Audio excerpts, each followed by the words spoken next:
Hay un denominador común de todo esto, creo, igual de la reflexión, es que siempre todo esto pasa cuando estamos distraídos. O sea, ¿no? Cuando estamos haciendo otras cosas. Y en eso el COVID tuvo mucho que ver, digo, más allá de los registros, el cierre de la información, esta cosa de borrar información de las plataformas, cómo empiezan a cambiar las leyes de contrataciones o lo que los estados tienen que publicar en el momento en que todos estamos ocupándonos de otras cosas. Y un poco esto de los registros también pasó en ese momento, o sea, en el momento que nosotros nos enteramos en OCCRP, qué tenemos y qué no tenemos, y ya actualizar, correr, hacer listados, o sea, fue muy de un momento a otro, nuevamente, cuando uno está siempre trabajando en otras cosas. Lo mismo pasa, perdón, con las gacetas oficiales, que las cosas importantes las publican los feriados, o sea, el día que la gente está distraída. Entonces, bueno, este caso ya lo contó Joaquín, un poco traigo como ejemplos de qué cosas pudimos hacer, lo de Liminalia. También en OCCRP encontramos departamentos en una zona millonaria, bueno, ya conocerán, en Gracia, a nombre de familiares de exespías.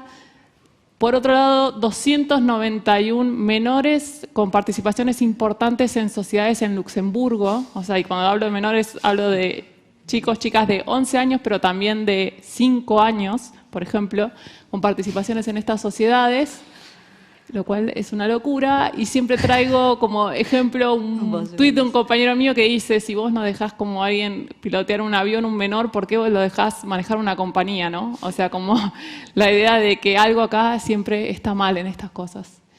Pero ¿por qué es importante mantener, o sea, y borrar estos registros? Yo creo que la transparencia duele, lo decimos siempre, y los gobiernos no están dispuestos a sufrir como el dolor de mostrar los datos y que la gente pueda ejercer esta función que tenemos muchos de monitoreo. Algunas razones que explican por qué envejecemos, y yo siempre digo como que cada vez que avanzamos, como decían acá las chicas de TI, son 10 años de retroceso y uno tiene que volver a remar en cemento, en dulce de leche, decimos como otra vez de nuevo todo lo que logramos avanzar, volver a concientizar y volver a cambiar cabezas, ¿no? Ejemplo de que no todo estaba funcionando ya de manera perfecta. Esto era como lucía el registro de Luxemburgo. Uno podía poner el número de identificación de la empresa, el nombre de la compañía, pero vos no podías poner el nombre de beneficiario para ver en qué compañías aparecía el beneficiario. Entonces creo que también ya no vivíamos en el paraíso. Hay que dar una discusión de también cómo se construyen estos sitios, porque la construcción y el acceso, justamente los lenguajes técnicos hacen que justamente tengamos que funcionar como intermediarios, periodistas, organizaciones de la sociedad civil, como para poder acercar ese lenguaje del funcionario público a la ciudadanía. Esto es un ejemplo de un registro de Ecuador, que lo primero que hacemos cuando encontramos un registro es poner la letra A. Si ponemos la letra A y aparece un desplegable, quiere decir que eso es susceptible de poderse bajar con programadores, pero fíjense cómo se termina. Entonces, uno no puede saber, digo, esta lista es una lista acotada, uno no puede saber, buscando las empresas, suponiendo que estén los dueños de las empresas, qué otras empresas más hay detrás del registro. Entonces, tenemos que ser creativos y buscar otros registros de empresas, otras organizaciones, agencias de gobiernos que hablen de listados de empresas para lograr usar esos listados para poder bajar la información. O sea, todo esto ya mostraba nuevamente que los sistemas no están pensados como para ser utilizados de manera activa por todos nosotros. Registro de Panamá, desde Panama Papers, más allá del usuario y contraseña, tiene ese captcha hermoso, que esto impide, o sea, nuevamente cada vez que vos tenés que hacer un clic, completar un formulario, es una barrera al acceso, porque cuántos clics te toma acceder a esa información. Y por ahí nosotros estamos acostumbrados a, bueno, me siento 5 minutos, 10 minutos, porque este es mi trabajo, pero el ciudadano de a pie, como comentábamos, no va a hacer ese trabajo. No solo eso, el registro de Panamá dice que la información es pública, pero cuando vos te tenés que registrar te piden número de pasaporte o número de identificación. Entonces, nuevamente, el temor de qué van a hacer con mi información, porque si me estás pidiendo ese dato, algo vas a hacer y vas a poder traquear que yo estoy bajando un determinado documento. El enemigo público número 1 es esto que les muestro. Es un viejo enemigo, pero como que se puso de moda en el gobierno ahora. Entonces, cada vez que detectan que la información se está bajando, automáticamente colocan estos captcha, que estos captchas nuevamente impiden que uno pueda bajar la información. Además, por ejemplo, en este caso, en el registro de Panamá, cuando uno está logueado en el registro, después de 3 minutos perdés la actividad y te tenés que volver a loguear. Entonces hay como una... O sea, uno tiene que, ¿cómo se dice?, desarrollar una capacidad de resistencia y una paciencia terrible. Pero nuevamente todos hacemos esfuerzos. En OCCRP tenemos una plataforma que se llama Aleph, que básicamente lo que hace es organizar las bases de datos de una misma manera para que estas bases se puedan cruzar.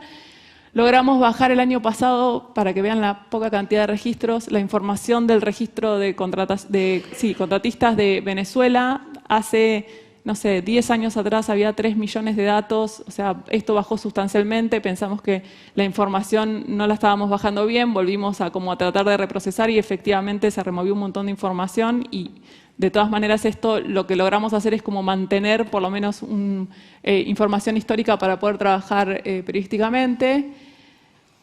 Cosas que no se pueden hacer, o sea, el impacto de cerrar los registros, cerrar estas plataformas es mucho mayor porque esto es un nodo de información con otros nodos de información que se conectan. Esto es un ejemplo de una plataforma de Brasil que se llama Cruzagrafos, que cruza información de compañías, dueños de compañías, candidatos electorales, etcétera, etcétera. Entonces, cada base de datos es la posibilidad de encontrar una mayor cantidad de patrones y lograr como ver, digamos, lo que no se está viendo a simple vista.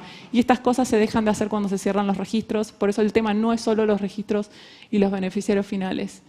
Y esto es un ejemplo de un caso de Perú. Perú desarrolló una plataforma que se llama Funes, que lo que hace nuevamente es incluir varias bases de datos y detectan, desarrollaron variables que ellos llaman red flags. Por ejemplo, y se hacen cruces, cuando un contratista del Estado aportó una campaña electoral, se marca a ese contratista del Estado como susceptible de investigación periodística, por así decirlo.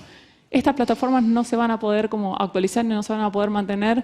Con también, esto que genera el cierre de los registros, el efecto contagio. De lo cerró, yo lo voy a cerrar y vamos a cerrar todos.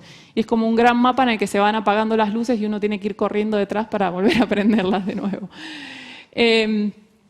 Pero ¿por qué mantener los registros cerrados en 2023? O sea, nuevamente, uno a veces vuelve a estas discusiones de por qué es tan importante esto. Y yo creo, ¿alguien conoce a este señor? Yo sé que los argentinos, Pablo y Iván, lo conocen. Esto es un típico caso, bueno, argentino, en el que un señor llevó unas bolsas de dinero a un convento. Sí, que las ingresó. Sí, fue, o sea, exacto. Y fue como, o sea, tan popular desde el punto de vista de que era corrupción grosera y dura. Ahora, creo que una de las reflexiones también que tenemos que hacer desde sociedad civil y periodismo es justamente ¿cómo hacemos para que estas cosas de las que hablamos, registros públicos, sociedades offshore y paraísos fiscales, poder contar todo esto de una manera en la que la gente vea que acá hay corrupción? Porque muchas veces si no se ven los bolsos, no se ve el dinero, no se ve a quién afecta, no se habla de las víctimas, para la gente y el ciudadano en general no existe. Entonces ahí creo que también mea culpa y una reflexión nuestra de cómo hacemos para que estas cosas que no se ven también importen.